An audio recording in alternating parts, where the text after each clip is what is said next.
Another day, another basketball stories na naman ang pagkikwentuhan natin. At ngayon nga ang balitang meron na nga daw bumalik na player sa Los Angeles Lakers at ang balitang pagkuha ng Golden State Warriors kay Russell Westbrook.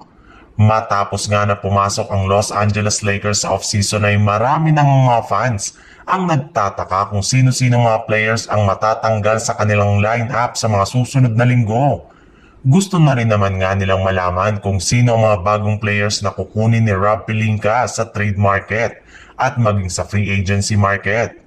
Since nga hindi pa tapos ang season ay puro nga mga rumors pa lang naman nga mula sa mga analyst at insider ang naglalabasan ngayon.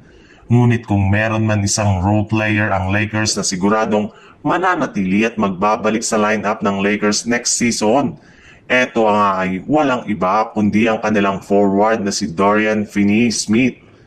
Dahil nga malapit ito sa kanilang superstar na si Luka Doncic ay inaasahan nga na bibigyan at papipirmahin nila itong muli ng bagong kontrata na nagkakahalaga ng mahigit 3-year $56.4 million contract extension.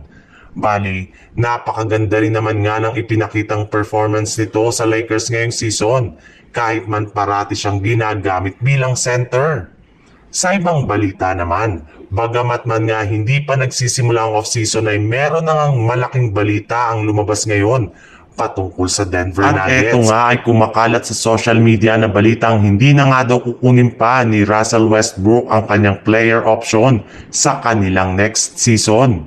Ibig sabihin, aalis na nga ito sa Denver Nuggets at magiging isa na nga siyang ganap na unrestricted free agent. Kaya dahil dyan ay hawak na nga niyang kapangyarihan kung saan siya kupunan susunod na kukuha ng kontrata at maglalaro. Bagamat man nga marami siyang nagawang pagkakamali sa Denver Nuggets lalong-lalo na sa kanilang mga huling laro sa playoffs ng Western Conference, ay malaki pa rin nga ang kanyang naging impact sa kanila naging sa kampanya. Kayang-kaya pa rin nga nito na gumawa ng triple at nakakamangha pa rin nga ang kanyang mga ginagawang hustle plays lalong-lalo na ang kanyang mga offensive rebound.